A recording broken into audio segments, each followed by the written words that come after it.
los móviles.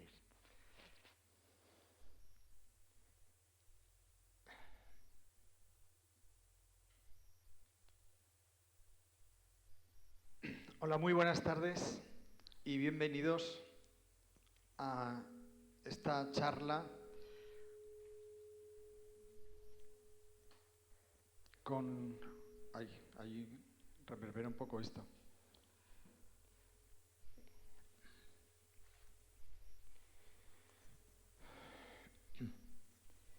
Decía que buenas tardes y bienvenidos a esta charla con José Antonio Zarzalejos alrededor de su libro sobre Felipe VI, un rey ante la adversidad, que a mí me apetecía especialmente hablar del libro y del propio José Antonio Zarzalejos, porque es alguien al que yo sigo y admiro desde hace muchísimos años. Me parece que la profesión periodística española es una de las grandes referencias, no solo por su excelencia profesional, sino también por su honestidad, por su decencia, por su rigor. Y eso es lo que preside todos los trabajos que yo conozco suyos desde hace tantísimos años, que los sigo en sus artículos y en sus intervenciones en la radio y en otros medios de comunicación. Así que, José Antonio, un placer que estés aquí. Muchas gracias. En Málaga, en la Térmica, para hablar fundamentalmente de este libro de Felipe VI, Un rey ante la adversidad, de la monarquía española, del presente y del futuro de esta institución. De entrada, a mí me gustaría que nos contaras la historia del propio libro, porque el libro es resultado de un encargo que te hace Ángeles Aguilera, la editora. Te lo explico. En primer lugar, muchas gracias, Luis, por la invitación también en la Térmica, y muchas gracias a ustedes que han hecho el esfuerzo de venir aquí y que muestran su interés por este asunto. Se lo agradezco especialmente. Bueno, no exactamente es un encargo. Ángeles Aguilera, que es amiga tuya y amiga mía, es editora de no ficción de Planeta, y con ocasión de un acto que se produjo en Madrid, que creo que era la entrega del premio Cerecedo a un compañero periodista, que entrega siempre el Príncipe de Asturias desde que era Príncipe de Asturias, y ahora siendo rey, y lo seguirá entregando hasta que su hija, la princesa de Asturias, la princesa Leonor, cumpla la mayoría de edad el 31 de octubre del año que viene, del 23, pues Ángeles Aguilera, que se había invitado en ese acto, nos vio al rey y a mí haciendo una parte breve, hablando los dos. Yo lo conozco al rey desde el año 99. Y la verdad es que no recuerdo exactamente de qué estábamos hablando. Desde luego no parecía que fuese nada trascendente, porque con el rey no se hablan temas de trascendencia, y menos en un sitio de esa naturaleza. Y al día siguiente me llamó y me dijo: estoy pensando, José Antonio, yo ya había hecho con ella en 2015 un libro, Mañana será tarde, un ensayo en el que trataba ya la abdicación que se había producido en el año 14, que sería bueno que intentases hacer un relato de estos años del rey y todo esto. Yo creo que estamos hablando del año 16 o quizás principios del 17. Y yo le dije pues que no, todavía que no lo veía. No obstante, hice algunos sondeos para ver si dentro de la casa del rey pues había algún interés en que se produjera pues un relato de los primeros años del reinado de Felipe VI, pero me encontré con que en absoluto, ¿no? Que había, digamos, un hermetismo importante. Pero es verdad que Ángeles insistió, y es verdad que yo no dejé nunca de tener en la cabeza la idea de poder hacer un libro que fuese de ensayo por una parte, pero que también fuese un relato que proyectase luz sobre un personaje al que no se le conoce o no se le conocía en España en aquel momento, ¿no? Y hay un tiempo, una fecha muy concreta, que es en junio de 2019, cuando hay una comunicación de la zarzuela en la que se dice que Juan Carlos I ya ha abdicado, ha remitido a su hijo una carta en la que le dice que se aparta de la agenda pública. Ahora explicaré esto lo que quería decir. Y entonces dije, este es el momento, porque aquí está ocurriendo algo gordo. Lo interioricé en ese momento. Y ese es el momento, junio de 2019, cuando yo ya me pongo a trabajar en la documentación jurídica por un lado, periodística y de investigación por otra, y los acontecimientos van increciendo, de tal manera que el libro empieza a cobrar mucho más sentido desde aquel momento, desde junio del 19. Porque, ¿qué ocurrió en junio del 19? En junio del 19 había ocurrido una cosa importante, y es que en marzo anterior, en marzo del 19, la Casa del Rey, concretamente el jefe de la casa, concretamente el secretario personal de la reina consorte, doña Leticia, el duque de Abrantes, y el secretario de Estado de Comunicación, habían recibido una carta de un bufete británico por cuenta de una clienta, doña Corina Larsen, en la que comunicaban que Juan Carlos I le había hecho una donación por importe de 100 millones de euros, equivalentes a algo más de 65 millones de euros, pero que luego la había abandonado y que por lo tanto quería tener una conversación a fondo sobre la Casa del Rey, negociar, etcétera, etcétera. Y cuando eso se produce, y nadie lo sabíamos, lo sabía el gobierno, lo sabía la Casa del Rey, empiezan a haber determinados problemas.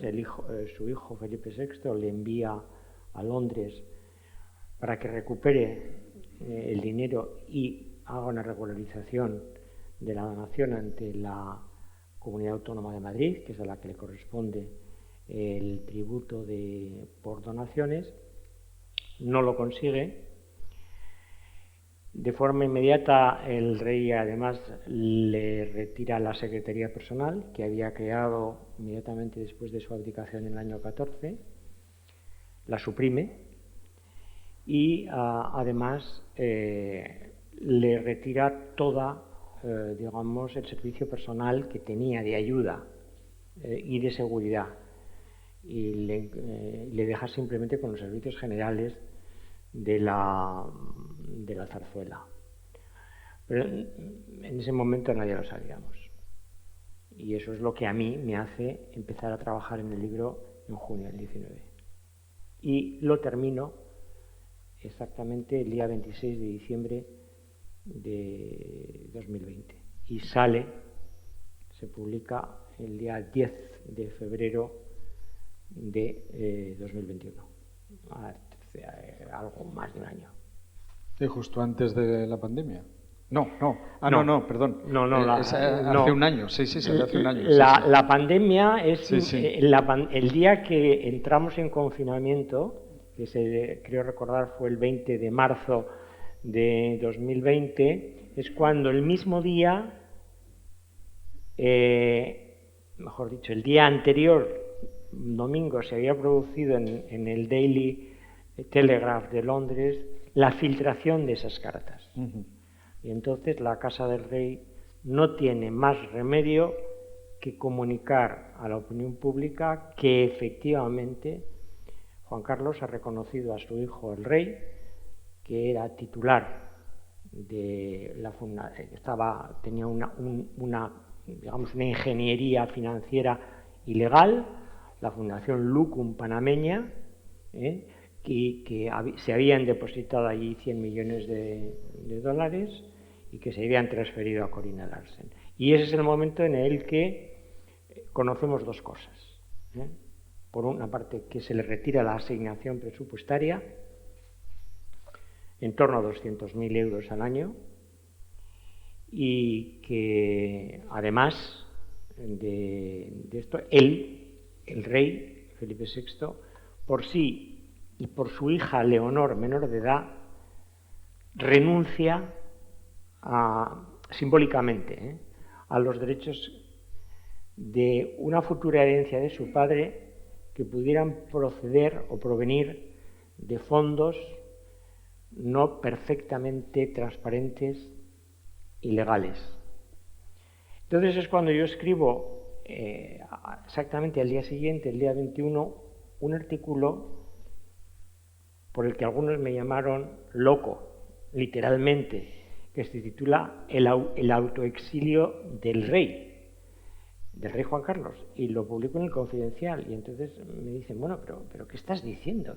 ¿Que se va a exiliar el rey por esto? ¿Que se va a ir? Y yo ya había tenido una primera opinión muy terminante del entorno de la casa del rey, que decía, esto terminará con Juan Carlos fuera, porque el escándalo es de tales proporciones que si está en España absorberá toda la atención pública y mediática en detrimento del titular de la corona, que era su hijo. Y efectivamente esto lo escribí en marzo, y el 3 de agosto del año 20 efectivamente salió expatriado a Abu Dhabi. Bueno, todo eso lógicamente se cuenta también en el libro y podemos desarrollarlo. Sí, claro. El libro es que a mí me ha gustado muchísimo porque, primero, porque como siempre, siempre que te planteas tú los trabajos lo haces con un rigor, con un mimo, con una cantidad de claves que manejas, de informaciones. El destilado de todas las informaciones es extraordinario, está muy bien escrito. Pero más allá de esas excelencias que tiene el libro, yo creo que es una mirada no solo sobre la monarquía, sino sobre la España de los últimos 8 años. Porque hablas de las cosas más importantes y de los conflictos más importantes que evidentemente han afectado a la monarquía y al rey Felipe VI. Pero lo haces con una mirada muy, muy sensata, muy templada. La monarquía es una institución que demasiado a menudo provoca adhesiones o rechazos viscerales. Y sin embargo, este libro, que lo haces desde tu convicción de que la monarquía parlamentaria es una forma de Estado que puede resultar muy útil a la sociedad, además transversal desde un punto de vista ideológico, pero desde esa convicción haces un libro o ejerces una mirada o aplicas una mirada súper sensata respecto a la monarquía y evitas cualquier tentación visceral o fanática que por otro lado son muy comunes en otros sectores, ¿no? Yo creo que eso es un gran mérito de este libro, una mirada muy templada a la monarquía y un análisis muy detallado, muy lúcido y muy profundo de los avatares que la monarquía ha sufrido especialmente en estos últimos 8 años. Yo casi llego a pensar que un republicano que lea este libro le puede hacer monárquico tranquilamente. Bueno, ahí tienes razón en que por una parte yo evito lo que llamo, y perdónenme ustedes la expresión, pero lo van a entender, yo evito todos los temas de bragueta. Eso no hago un libro sobre las relaciones sentimentales del uno o del otro, no, eso no me interesa, ese no es el periodismo que he hecho en más de 40 y tantos años de ejercicio, y no lo iba a hacer ahora, aunque hubiese sido quizás tentador, pero no, eso no lo he hecho. Y en segundo lugar, otra de las cosas, yo creo que la propia monarquía y la propia opinión pública necesitaba un libro frío, en el sentido de que, sabiéndose que yo, personalmente, no soy monárquico, porque ser monárquico no es un significante vacío, no significa nada ser monárquico, pero que sí creo sinceramente que la forma monárquica de monarquía parlamentaria es buena para España, como lo es buena para Gran Bretaña, como lo es buena para Bélgica, o para Noruega, o para Dinamarca, o para Holanda, o para Luxemburgo, o para Japón, que no son precisamente sociedades atrasadas, sino prósperas y con una gran calidad democrática, pero que desde esa convicción había que plantear, digamos, meter el bisturí a fondo en lo que había ocurrido, porque lo que había ocurrido es muy grave, muy grave, y por eso el primer capítulo, son 5 capítulos, y el primer capítulo lo titulo La traición. Y la sociedad española ha madurado muchísimo en los últimos 4 o 5 años de una manera vertiginosa, prácticamente desde el año 15, en el que se rompe el bipartidismo y hay multipartidismo, ¿no? Y hay dos bloques enfrentados que se enfrentan además por muchísimas cosas, y entre otras por la forma de Estado y por el sistema constitucional. Y yo creía que había que meter el bisturí a fondo. Y por eso hablo de la traición de Juan Carlos I a su propia obra, a su hijo, pero también al conjunto de los españoles. ¿Por qué? Porque después de pensar que teníamos un rey que había hecho, que los ha hecho, grandes méritos entre el 75 en adelante, y que había sido un buen estadista, un gran estadista para España, luego ha demostrado ser un hombre extremadamente vulgar. No se correspondía su capacidad política y estadista con su calidad en términos puramente ciudadanos. Y eso creo que había que decirlo, que había traicionado a la institución, pero que había traicionado a su hijo, porque en las monarquías lo fundamental es que el sucedido entregue en mejor condición la institución a su sucesor, y después nos había traicionado a la buena voluntad con la que el conjunto de la sociedad española ha venido agradeciendo al rey aquella época transicional entre el 75 y el 78, luego el 81 con el frustrado golpe de Estado y el momento álgido de la monarquía y de la transición en España, que son los Juegos Olímpicos del 92 en Barcelona. Y por eso hablo de la traición. Ese es el primer capítulo. En el segundo capítulo me refiero a 2 reyes. El rey, aunque abdica en el año 14, es renuente y quiere seguir teniendo. ¿Saben ustedes cuántos actos públicos tuvo el rey de naturaleza nacional e internacional oficiales, el rey abdicado? Más de 100. Más de 100 entre 2014 y junio de 2019. Fue una especie de rey a la sombra. Cuando yo iba, sobre todo por algún pueblo del norte donde tengo una casita de verano y todo esto, pues había personas que me decían, en fin, gente que no tenía una particular formación, pero que también vivían en este mundo informativo. Pues parece que tenemos 4 reyes, ¿no? 2 reinas y 2 reyes.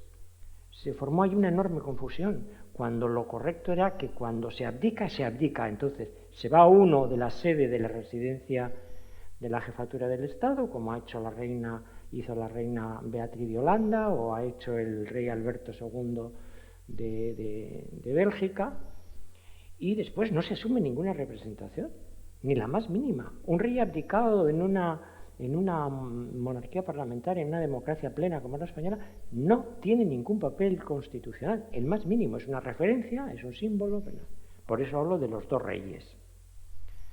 El tercero, y todos los errores que se cometieron entonces, por un exceso de generosidad incluso de su hijo Felipe VI y de los sucesivos gobiernos. El tercero lo dedico a la expatriación, porque yo creo que la expatriación es un proceso que empieza a gestarse en el año 19, en torno Yo diría que el mes de quizás mayo del 19, que no se ejecuta antes, y no se da a conocer antes la situación de las cartas de Corina Larsen, porque el rey empieza a presentar síntomas de una enfermedad cardíaca muy seria. Y ustedes recordarán que en agosto del 19 se le hace una operación a corazón abierto a Juan Carlos I y se le implantan varios stents. Y además tiene un problema de movilidad funcional progresivo, muy progresivo. El rey prácticamente se tiene que mover ayudado con muletas y ya acompañado apoyándose en personas, aunque ahora se está sometiendo a una rehabilitación muy intensa. Y cuento cómo se produjo la expatriación, desde el momento en que hay la idea hasta que llega a Abu Dhabi, nos tiene 14 días sin saber oficialmente dónde se ha ido, recordaréis, y el 17 de agosto de 2020 es cuando se nos dice que está en Abu Dhabi, que era probablemente un destino poco probable, o que nos parecía poco probable. El cuarto capítulo lo dedico lo denomino el acoso, porque a partir de la abdicación, don Felipe se encuentra con unas enormes dificultades de carácter político.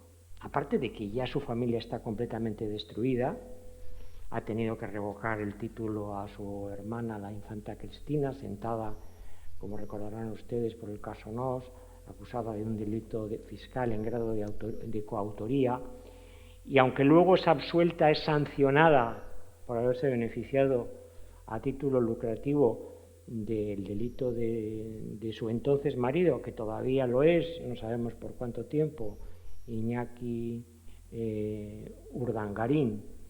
El rey se encuentra con una situación familiar verdaderamente tremenda, el padre fuera y además, estigmatizado por unas conductas intolerables, su hermana Elena totalmente, y que impugna todas sus decisiones en relación con su padre, lo mismo que su hermana Cristina, que además se niega a renunciar a los derechos de orden sucesorio y por eso le revoca el título de duquesa de Palma. Pero es que en lo político cambia el paradigma de la política en España.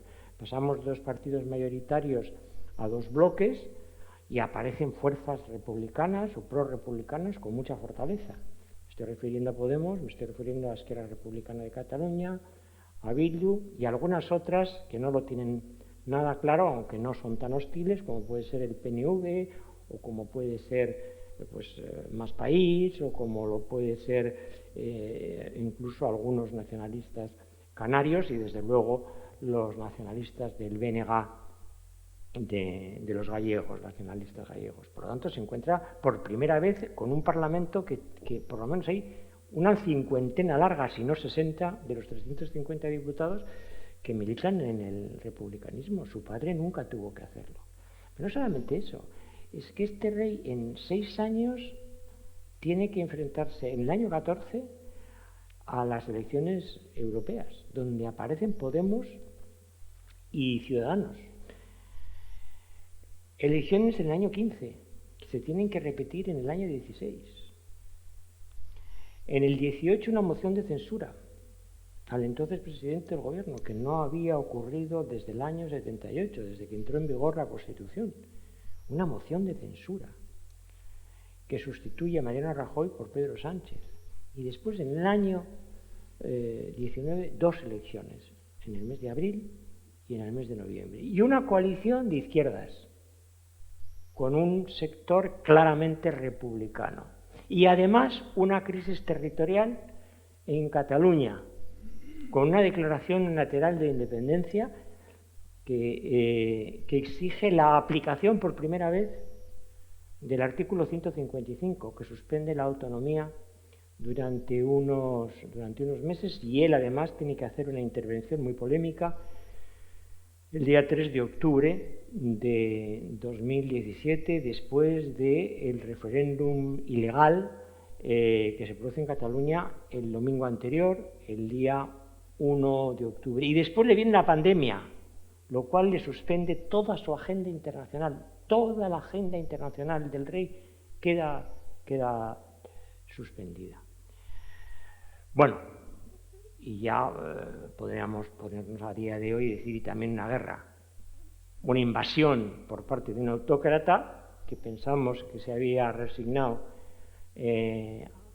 a ser el presidente de la Federación Rusa después de la implosión en el año 91 de la Unión Soviética, pero que ya vimos que en el año 14 había ocupado la península de Crimea y por la fuerza, y que algo de esto podía suceder, pero bueno, se lo ha encontrado también ahora. Es decir, se ha producido una situación de adversidad absoluta, total, en lo personal, en lo familiar y en lo político.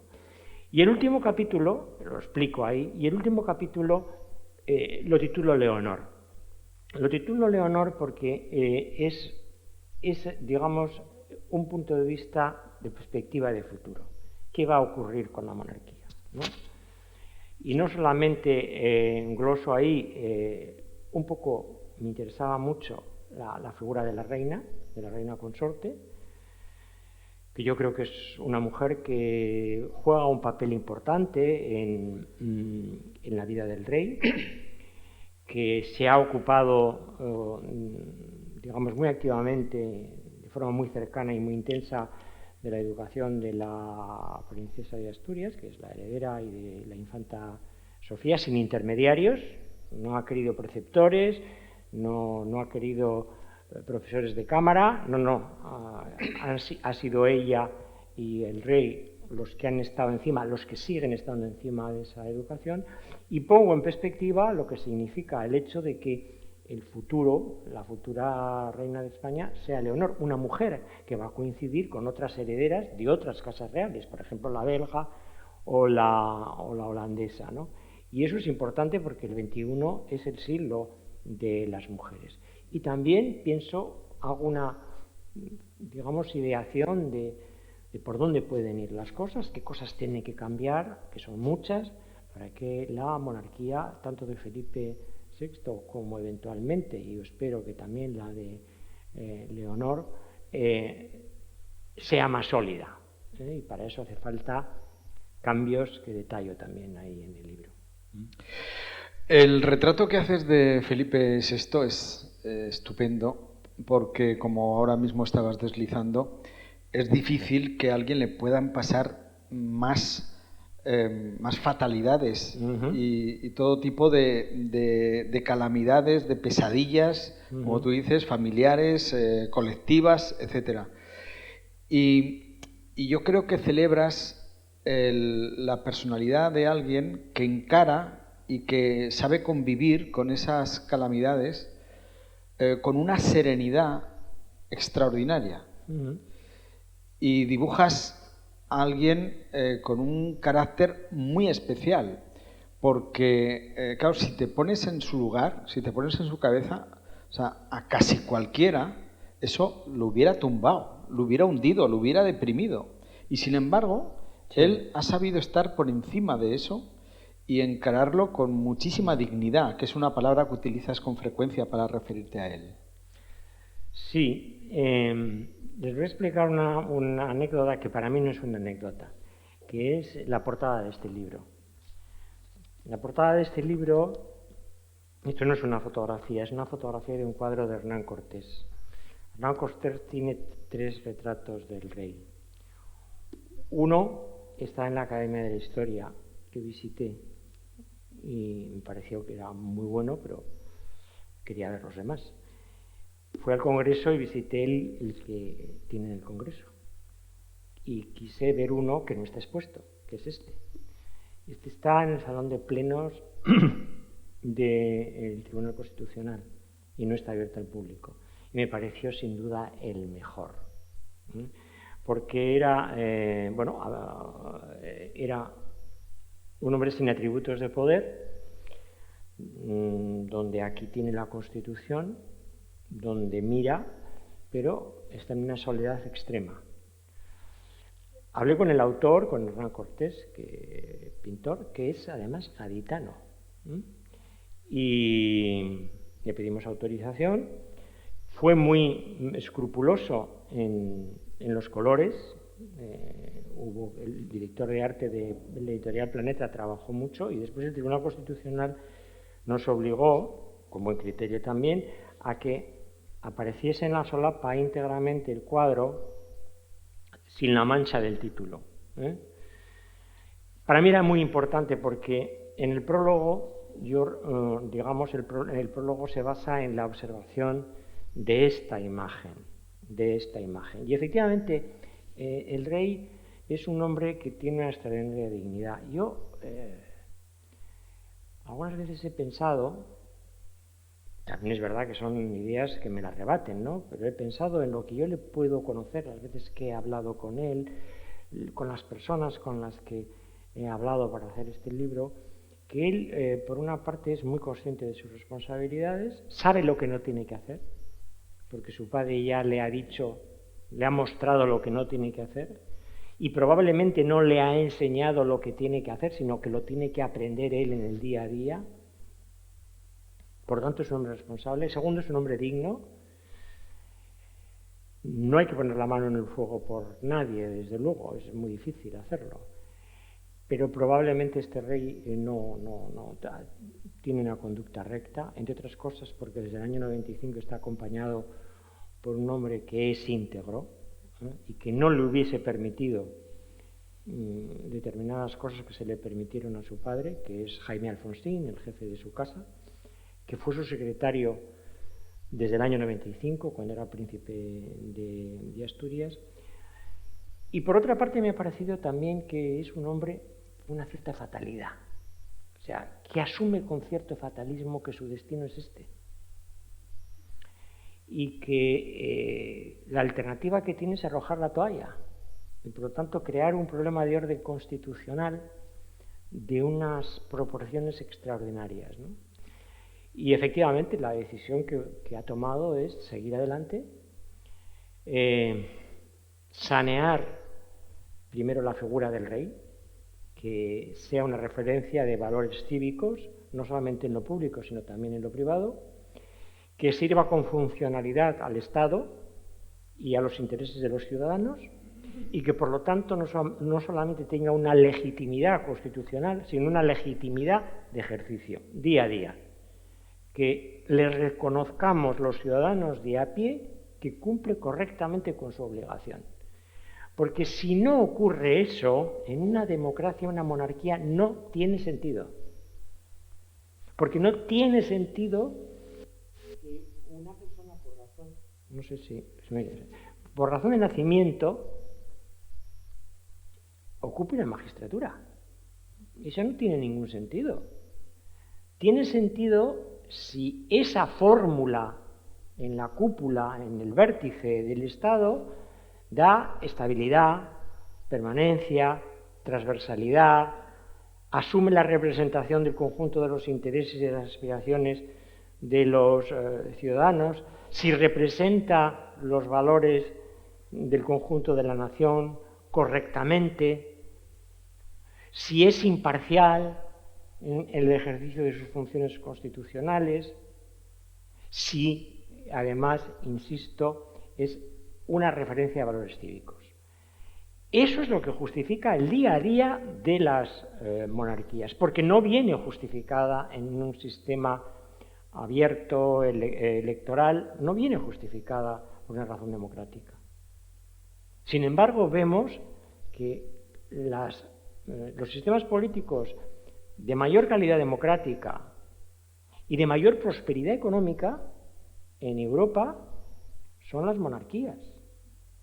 Vuelvo a repetir, la británica, pero podríamos ir a la danesa, a la sueca, a la holandesa, a la belga, y no son sustancialmente diferentes a la nuestra, no lo son, no lo son.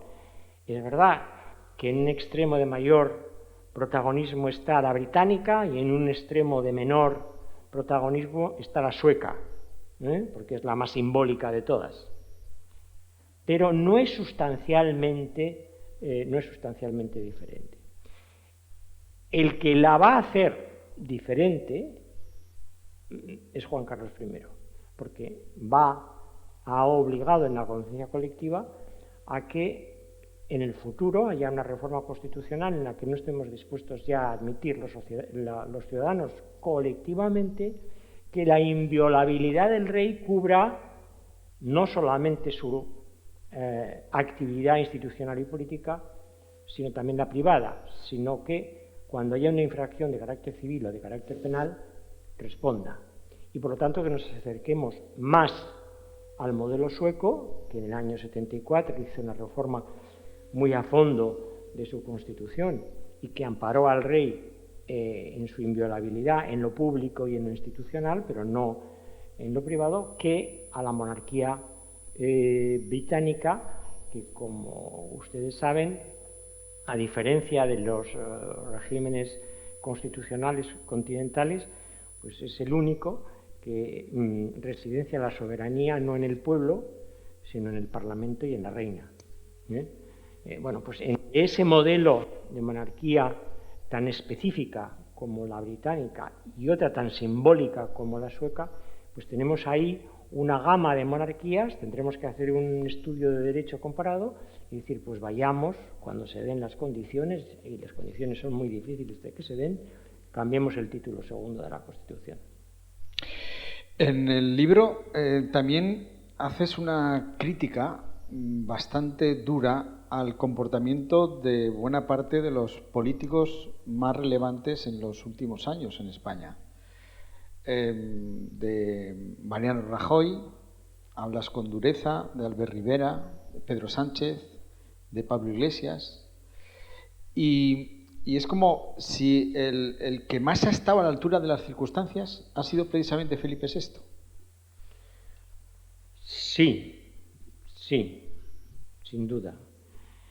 Pero vamos por partes. Mariano Rajoy era un hombre que no vio venir lo que ocurría en Cataluña y le puso al rey en una situación imposible, dificilísima. Y al final el rey tuvo que sustituir la pasividad, esa situación en la que se encontró el 1 de octubre, en el que nos prometió no habrá en Cataluña ni urnas, ni papeletas, ni referéndum. Hubo urnas, papeletas y referéndum. Y además no supo reaccionar, tuvo que reaccionar el rey. Pese a que el rey, como cuento en el libro, venía ya advirtiendo desde el año prácticamente 15, lo de Cataluña va en serio. No os preocupéis, señor, que esto es una negociación. No, al final tuvo razón el rey. Después Mariano Rajoy hizo una cosa feísima, muy fea, que no le había ocurrido a su padre con ningún otro posible presidente, que fue cuando en las elecciones del año 15 rechazó presentarse a una investidura. Cuando el rey le dijo, preséntate, él no se presentó. Le dijo, no, que pase el siguiente. Y se presentó Pedro Sánchez insuficientemente apoyado por Ciudadanos. Albert Rivera era un hombre que bebía los vientos por el rey. Sin embargo, cuando tiene la oportunidad en abril del 19 de formar un gobierno de centro-izquierda con 180 diputados, pues en vez de fijarse en eso, se fija en que puede dar el sorpaso a Pablo Casado y ser el líder de la derecha. Y prácticamente él, es verdad, también con la falta de interés de Pedro Sánchez, provocan unas segundas elecciones en el año 19, en noviembre. Y el señor Rivera se tiene que ir de la política porque ha pasado de 52 diputados obtenidos en abril a 10 en noviembre. Y se produce un cataclismo. Y hoy por hoy Ciudadanos está desaparecido porque a partir de ese momento desaparece de todas las comunidades autónomas donde se celebran elecciones autonómicas.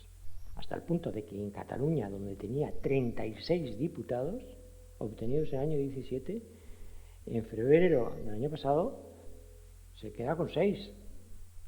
Y es que en Madrid desaparece, no entra en el Parlamento de Madrid. El 4 de mayo del año pasado no entra. Es que en Castilla y León, febrero pasado, hace, pues yo creo que un poquito más de un mes, tenía 13 y se ha quedado con 1. Es decir, Albert Rivera es el hombre que destruye la obra que él hizo. Y después está Pedro Sánchez. Pedro Sánchez tiene respecto del rey, pues una relación, digamos, poco asentada. Ambigua, ¿no? De cierta ambigüedad. Pero es consciente de una cosa, porque Pedro Sánchez tiene mucho instinto de poder. Es un hombre que no le importa cambiar de criterio si con eso retiene el poder. Es decir, es un hombre tremendamente pragmático para eso, ¿no? Como decía Churchill, ¿cuántas veces me he tenido que comer mis palabras y he hecho una buena digestión con ellas? Bueno, pues lo mismo le ocurre a Pedro Sánchez, que ingiere sus propias palabras y no le sientan mal, no le producen indigestión. Bueno, dicho esto, con el rey tiene una relación de amor y odio, pero sabe muy bien que todo aquel que provoca una crisis constitucional, o mejor dicho, constituyente, los acontecimientos se lo llevan por delante.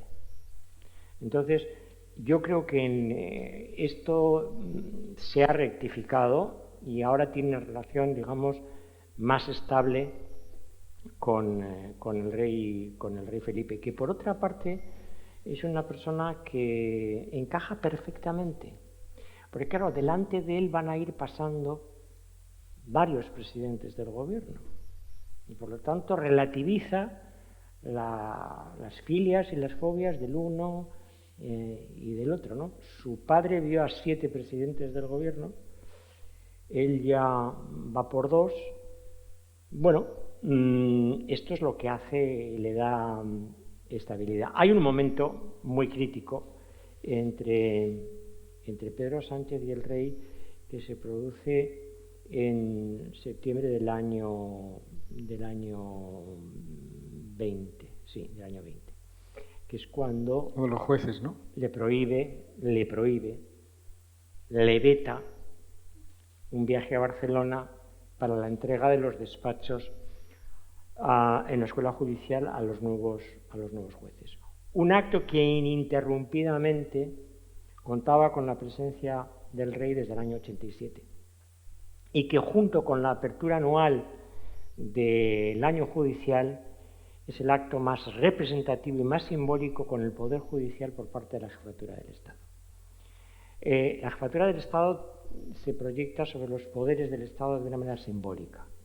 El rey abre las legislaturas con un discurso de apertura de legislatura, firma y proclama las leyes que las Cortes Generales aprueban. Respecto del Poder Ejecutivo, nombra al presidente del Gobierno con el refrendo, siempre con el refrendo, en este caso de la presidenta de las Cortes Generales, nombra a los ministros, siempre a propuesta del presidente del Gobierno y a determinados otros cargos del Estado. Por lo tanto, esa es su vinculación con el Poder Ejecutivo. Tiene el derecho a ser informado, según la Constitución, por el presidente del Gobierno y además puede presidir un Consejo de Ministros a invitación del propio presidente del Gobierno y forma parte del Consejo de Seguridad Nacional. Por lo tanto, esa es su vinculación con él. Aparte de tener un simbolismo muy importante porque es el jefe nominal o formal de las Fuerzas Armadas, que, ojo, dependen del Gobierno a través, en este caso, de la ministra de Defensa. No nos olvidemos, el rey no tiene ningún mando operativo sobre las Fuerzas Armadas, tiene un mando representativo. Es capitán general, pero tiene un mando representativo, simbólico. Las Fuerzas Armadas, en una democracia como la nuestra, están sometidas al poder civil, y el poder civil legítimo es el Gobierno, y se articula a través del Ministerio de Defensa. Y finalmente tiene una relación simbólica con el Poder Judicial, que es el tercer poder del Estado, que se materializa ¿en qué? En dos actos. La apertura del año judicial, que se produce todos los meses de septiembre, en el Salón de Plenos del Tribunal Supremo, y la entrega de despachos a los nuevos jueces, que se produce en Barcelona porque se descentralizó la escuela judicial, se descentralizó precisamente en Barcelona. Cuando Pedro Sánchez se da cuenta de que ese veto que le ha hecho al rey sencillamente es entendido por la opinión pública como un aquietamiento ante las imposiciones de sus socios parlamentarios independentistas, ya no lo vuelve a repetir. Y es más, a los 10 o 15 días, él viaja a Barcelona con el rey en, digamos, muestra de rectificación de una decisión anterior.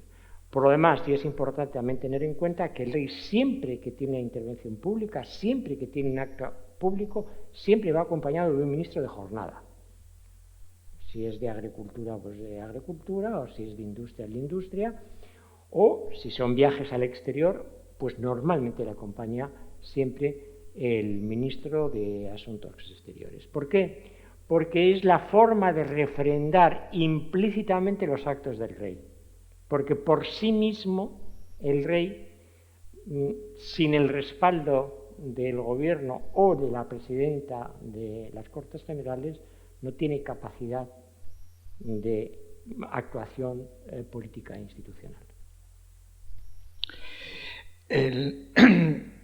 También el libro, a propósito de la actitud de los diferentes políticos, de las diferentes tendencias políticas, yo creo que desliza una idea bien interesante, y es que, de alguna manera, la España progresista debería repensar su relación con la monarquía, en el sentido de que incluyes ahí textos y opiniones de gente de izquierdas. Sí. Pérez Rubalcaba, por ejemplo, Javier Cercas, entre otros, Manuel Cruz, sí, por ejemplo, sí, que miran la monarquía de una manera desacostumbrada, sí, en gente de izquierdas. Exacto. Y me parece muy interesante eso también, lo que propones ahí, entre líneas, más o menos entre líneas, ¿no? Bueno, y algunas formas, de alguna manera también explícita. Manuel Cruz, que fue el primer presidente de federalistas de izquierda en Cataluña y presidente del Senado, y en la actualidad es presidente de la Comisión General de Autonomías en el Senado, es catedrático de filosofía. Pues él y yo escribimos un artículo a la Limón que se titulaba Un rey para un régimen federal, para una constitución federal. Javier Cercas hizo una defensa del rey, siendo él un hombre que vive en Cataluña, en Girona, y que forma parte del mundo cultural catalán, aunque es evidentemente también un gran escritor, un extraordinario escritor y ensayista en castellano, hizo una defensa cerrada.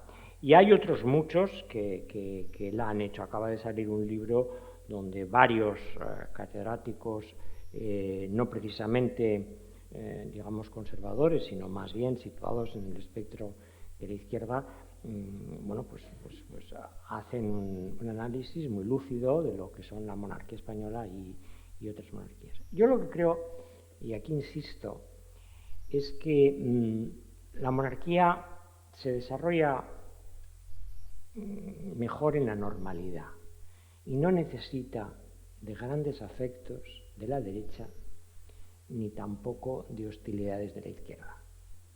Es decir, cuidado con que la derecha abrace a la monarquía como si fuese suya, porque no es suya. No es suya. Es de todos. Y ojo también, esa izquierda muy agresiva contra la figura del rey y contra la institución, porque después se dan de bruces con la realidad, y la realidad es que los países más desarrollados de Europa tienen también monarquías,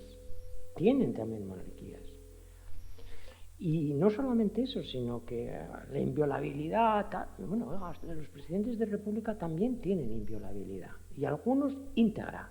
O sea, quiere decir que hay que ponderar hay que ponderar todas las circunstancias. Y a mí me parece que un personaje como, por ejemplo, puede ser Pablo Iglesias, que es legítimamente republicano, tal y como expone sus tesis, con esa acritud de lenguaje, hace más monárquicos que republicanos. Hace más monárquicos que republicanos. Y a mí me parece que cuando un señor de Vox empieza con Viva el Rey, etcétera, etcétera, y en fin, lo toma como suyo, está haciendo más republicanos que monárquicos. No sé si me explico. Es decir, muy bien. Tiene que ir en la normalidad, porque al final las instituciones del Estado son de todos, de las derechas y de las izquierdas, de los que son apolíticos y de los que están ideologizados, ¿no? Tienen que responder a los intereses muy plurales de la sociedad. ¿Qué es lo importante?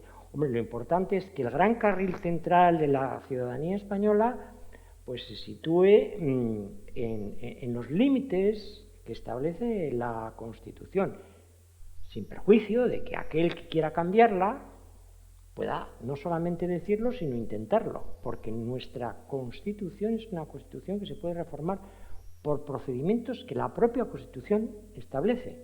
Por lo tanto, no es dogmática, no es una constitución militante como la alemana o la francesa. Esas constituciones, por ejemplo, ni prohíben que algunos de sus aspectos ni siquiera se planteen reformas. Por ejemplo, la República Federal Alemana establece una cláusula de intangibilidad en relación con la forma republicana del Estado federal.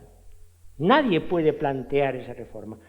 La Constitución francesa es militante en cuanto a la unidad del territorio francés. Nadie puede plantear la independencia de un territorio de Francia. En cambio, nosotros sí. Nosotros podemos hacerlo. Sería un proceso constituyente, pero podemos hacerlo. ¿Qué es necesario? 2/3 partes de diputados, 2/3 partes de senadores, elecciones, ratificación con las mismas mayorías del acuerdo de modificación de la Constitución y referéndum. Eso es lo que establece el artículo 168, pero se puede modificar. Estamos hablando de Pablo Iglesias y de su actitud hacia la monarquía, pero el otro día le escuché en la cadena SER a propósito de la monarquía y él insiste en algo en que yo no estoy en absoluto de acuerdo, que los únicos que ahora mismo apoyan la monarquía es la ultraderecha. Pero por encima de eso me llamó muchísimo la atención que habló muy bien de Felipe VI en su relación personal. Dijo que era un ser muy culto, muy buen conversador y un tipo muy cordial y muy agradable. Y me pareció también incluso una metáfora de que Felipe VI, incluso para los republicanos más militantes y más convencidos, está incluso por encima de eso. O sea, son capaces de hablar bien de él personalmente. Y eso me parece que insiste en lo que tú reflejas en el libro, ¿no?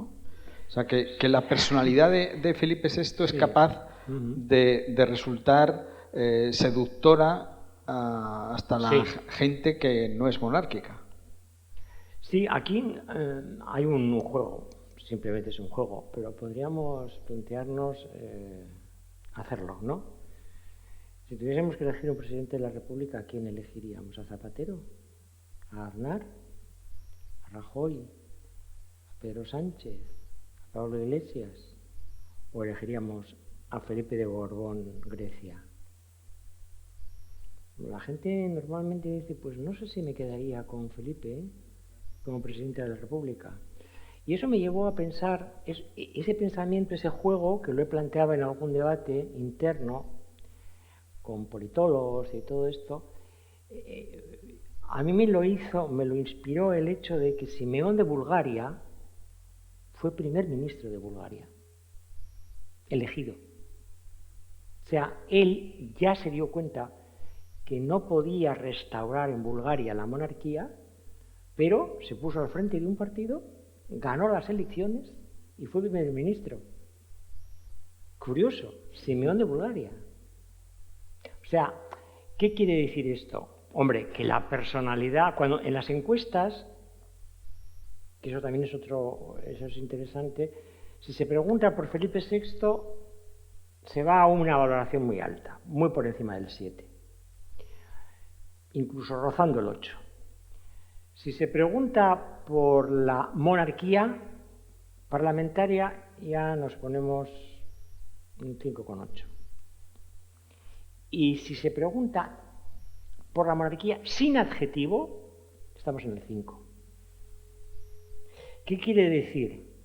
Quiere decir que hay una bifurcación de valoraciones entre lo que es el rey y lo que es la institución que él encarna. Precisamente ese es justamente el reto de Felipe VI.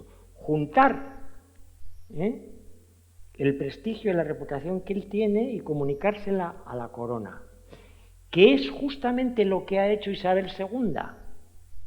Porque Isabel II, que es, digamos, la que tiene el reinado más largo de la historia en Europa, 70 años de jefa del Estado, de reina de Inglaterra,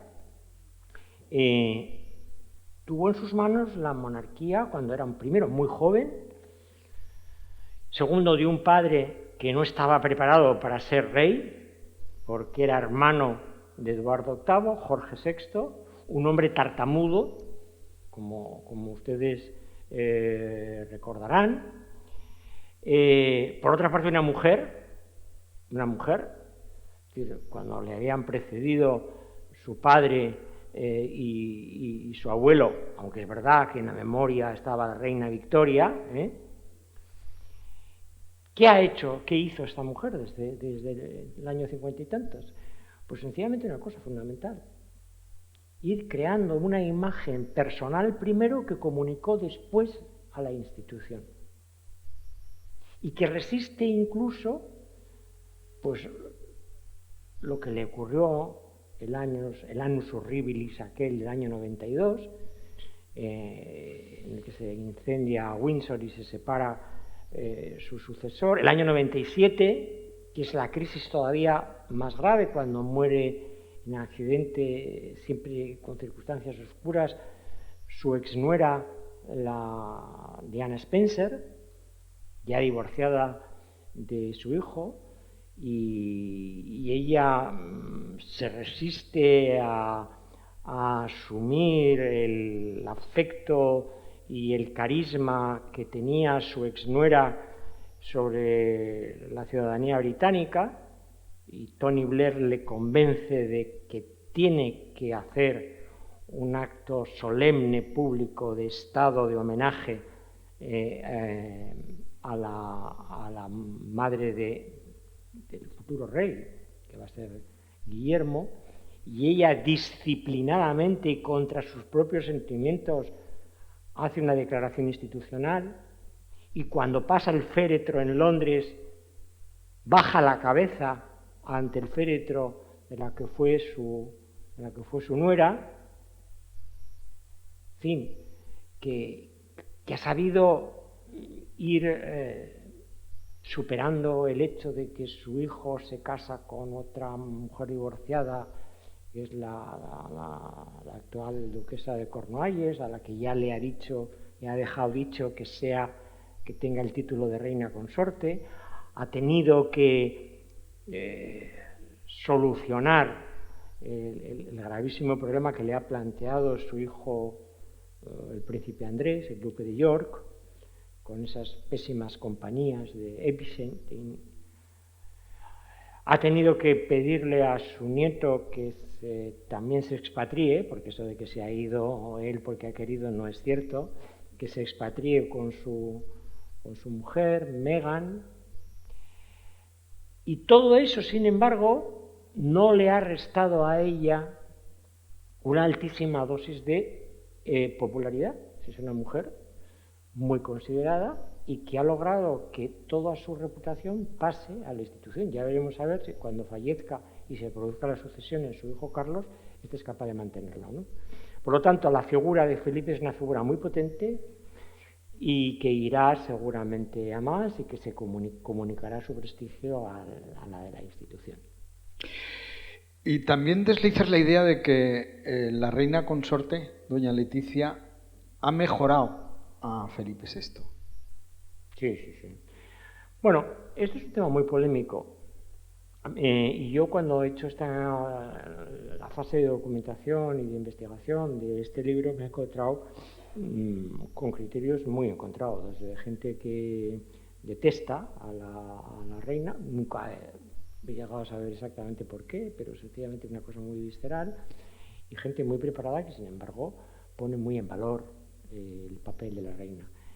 Mi opinión después de todo esto es que la reina, primero el rey cuando se casa con ella en 2004 quiebra una tradición dinástica que venía de la pragmática sanción de Carlos III, que imponía la renuncia a los derechos sucesorios de los miembros de la familia real que se casasen con desiguales, es decir, con plebeyos como nosotros, tenían que ser siempre alta aristocracia o emparentados con casas reales. De hecho, don Juan es el tercer hijo de Alfonso XIII, pero el primero de ellos, el príncipe de Asturias, su padre Alfonso XIII le obliga a renunciar porque precisamente hace un matrimonio morganático, es decir, contra la pragmática sanción de Carlos III, pero el Felipe VI quiebra esa tradición. Segundo, se casa con una señora que es una profesional, en este caso una profesional del periodismo que tú y yo conocemos antes de que incluso tuviese relación de noviazgo con el rey, y tú más que yo, además, por lo que me has contado. Yo coincidí algunas veces en CNN Plus.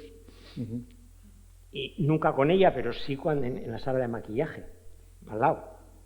Bueno, ¿quién iba a pensar que esa señora va a ser la reina de España? No pensábamos bajo ningún concepto, ¿no? Pero bueno, oye, es una señora además que ha tenido experiencia en su vida, es una mujer divorciada, es una mujer que ha viajado, estuvo trabajando en México, en muchos sitios, sabe lo que es la vida, sabe lo que cuesta ganarse la vida, sabe la realidad de la gente, sabe cómo son los problemas, las insuficiencias económicas. Vivía en Vaciamadrid, Y en ABC, del que yo fui director, teníamos, cuando se casó, expurgamos archivos y ahí teníamos crónicas suyas para la sección local de Madrid, de Vaciamadrid, firmadas por Leticia Ortiz. Que había una cosa muy curiosa. Mi predecesor, Ansón, no le dejaba firmar Leticia con Z y le hacía firmar con C. Pero ella ya entonces era una mujer muy decidida e impuso que se le firmase sus crónicas con la Z, con Leticia. Qué bueno, qué buen detalle. Esa es una anécdota que se conoce poco y no la he contado en el libro y siempre he lamentado no haberla contado. Porque yo he visto esas. De hecho, yo como director de ABC asistí con mi mujer a la boda el 22 de mayo de 2004, la boda en la Almudena y luego a la celebración en el Palacio Real de la boda. Bueno, una demostración de su brillantez como periodista es que fue elegida la mejor periodista menos de 30 años en España. Exactamente. Y tuvo una cobertura excelente de la catástrofe del Prestige. No sé si te acuerdas. Sí, tanto. Hizo una cobertura excelente. Y a mí me parece pues que ha metido un chorro de aire fresco, de sentido de la realidad en la familia real, en la Casa del Rey. Por otra parte, ella conoce muy bien a todos esos personajes porque entre su compromiso que se produjo en noviembre de 2003 y su matrimonio que se produce en mayo de 2004, ella vive en la Zarzuela. Entonces convive con el que sería su suegro, con su suegra, con sus cuñadas, etc. Y les toma la medida a todos perfectamente. De todas maneras, si hablamos de la feroz resistencia y fortaleza mental de Felipe VI, también la resistencia mental de Leticia, que como tú muy bien dices, es alguien que al fin y al cabo forma parte de la clase trabajadora. Y esto, desde el punto de vista de la clase trabajadora, es una conquista impensable. Que alguien de la clase trabajadora llegue a ser reina de España. Pero claro, Felipe está educado desde que nace para ser rey. Leticia, de repente, por amor, se enamora del príncipe entonces de España. Y claro, lo que vive ella a su lado es impresionante. O sea, sí, calamidades para el rey, pero de alguna manera formaba parte de su condición de rey, ¿no? En cambio, en su caso, todavía me parece ahí que hay un plus muy interesante. Sí, es cierto. A mí me parece también impresionante como una persona que no está ni lejanamente educada ni preparada para, digamos, esa función, en tan poco tiempo la cumple y la cumple bien. Yo creo que la cumple de una forma excelente. Hay algunas anécdotas, sin embargo, que ella ha puesto, digamos, unas determinadas distancias, ¿no? Por ejemplo, no vive en la Zarzuela. La Zarzuela es una finca amplia, no sé cuántas hectáreas tiene, pero grande, que pertenece al patrimonio nacional. Es un bien público, por lo tanto, pero que se cede a la corona para su utilización, como puede ser el Palacio del Pardo, el Palacio Real, el Palacio de Aranjuez, todos estos. Pero ella y el rey se mantienen en lo que se llama el pabellón del príncipe. El pabellón del príncipe se construye, todo eso lo cuento en el libro, se construye como en el año 2000-2001, como a 1 kilómetro de lo que es el Palacio de la Zarzuela. El Palacio de la Zarzuela son dos complejos. El palacio en sí mismo, que era un pabellón de caza de los Borbones, donde pasaban allí pues unos días de caza, porque es una finca que es muy cinegética, y que después Fernando VII, pues la verdad es que lo mejora y lo acondiciona, y después ya con el franquismo pues aquello también se rehabilita dentro de un conjunto, un plan de rehabilitación de bienes del patrimonio nacional. Y ahí es donde se decide que viva desde el año 60 y tantos, prácticamente desde que se casa con doña Sofía Juan Carlos. Y eso se convierte en la sede de la Jefatura del Estado y también en la oficina de la Jefatura del Estado. Pero el príncipe se le construye un pabellón y ellos se quedan allí incluso ya cuando son reyes. Y esa es también manda una señal. También diré que sería muy deseable que el rey trabajase en Madrid. Porque claro, cuando vas a Zarzuela, entras en Zarzuela por la entrada de Somontes, y hasta llegar allí, desde el control policial, hasta llegar a la Zarzuela, a lo que es el edificio Magnolias, que es la casa del rey, donde están las oficinas y todo esto, pues son 5 kilómetros. 5 kilómetros en los que ves gamos, ciervos, todo esto, y Madrid queda atrás, y entras en una burbuja. Bueno, las monarquías europeas en general tienen claramente un lugar donde el rey va a trabajar, donde tiene los actos de representación, y después tiene un domicilio o una residencia particular. Eso se puede ver en Estocolmo, el edificio, el Palacio Real está en el centro de la ciudad, pero el rey no vive allí, pero va todos los días allí. Buckingham Palace en Londres, en Copenhague está también en el centro, en Oslo está también en el centro, en fin, siempre hay un contacto más próximo. Dicho esto, pues es verdad que la reina además hace con sus hijas una vida muy familiar, tiene amigas en un colegio de Aravaca, donde han estudiado, y es una persona que no importa, digo yo, que sea ni muy simpática ni nada, que de simpatías ya estamos bien curados, sí, y de campechanías también, Porque uno puede ser muy campechano y luego meterte la mano en el bolsillo o por lo menos no pagar lo que se debe.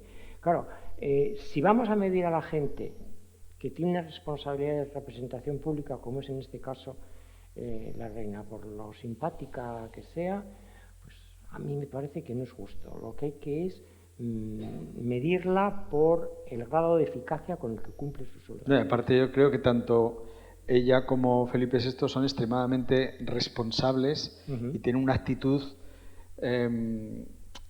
cuando se enfrentan al público y a los medios de comunicación y cuando los vemos, pues eso, muy responsable. Ellos, en la distancia corta, la reina Leticia es muy simpática. No solamente es muy simpática, sino está también muy preparada. Hombre, eso por Porque supuesto. Una de las cosas que llama la atención es lo agotador, que a mí me lo han manifestado personas que han trabajado con él y que trabajan con él, lo agotador que es el rey cuando se trata de informarse sobre una cuestión. Es decir, cuando viaja a un país, quiere saberlo todo de ese país. Todo. Cuando digo todo, todo. Economía, política, historia.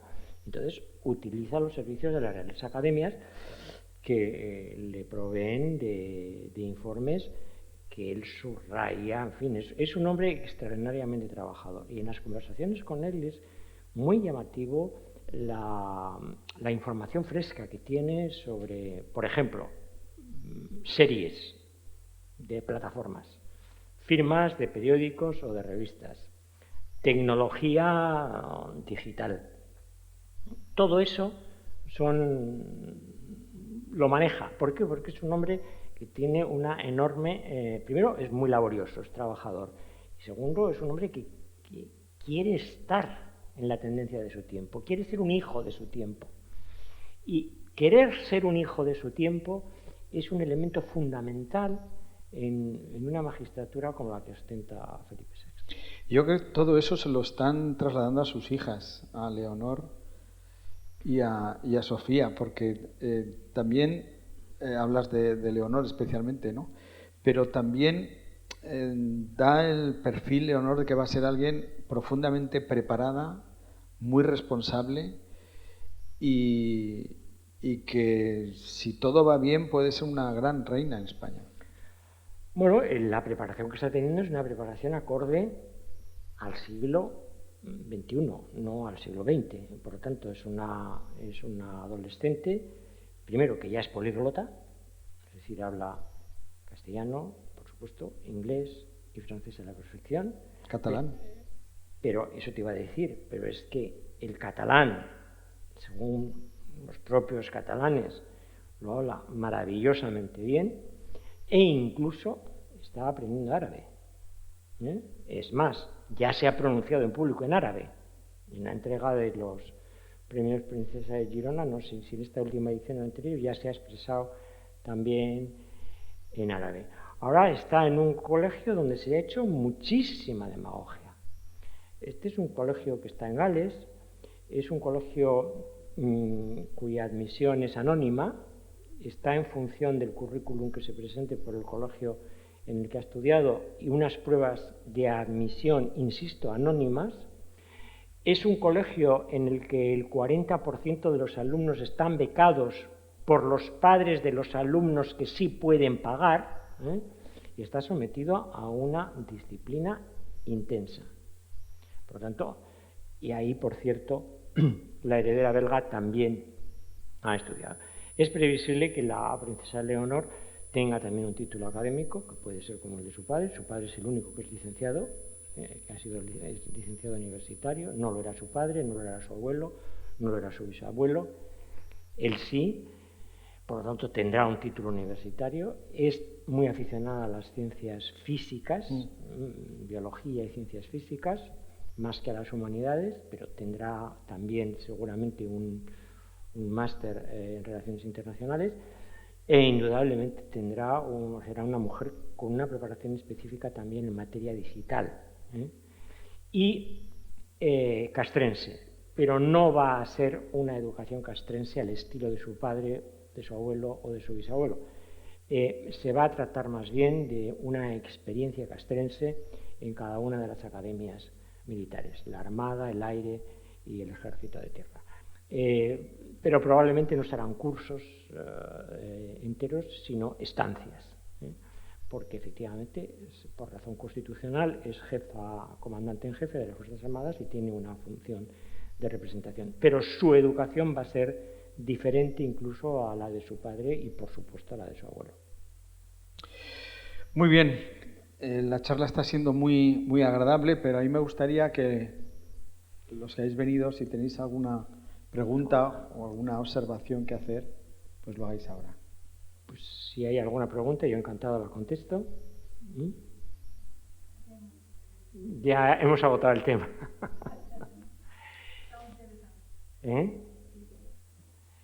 Bueno, pues si no hay preguntas, les agradezco muchísimo su asistencia y su atención. Y si alguien quiere que le dedique el libro, pues estaré encantado de hacerlo. Muchas gracias. Muchas gracias.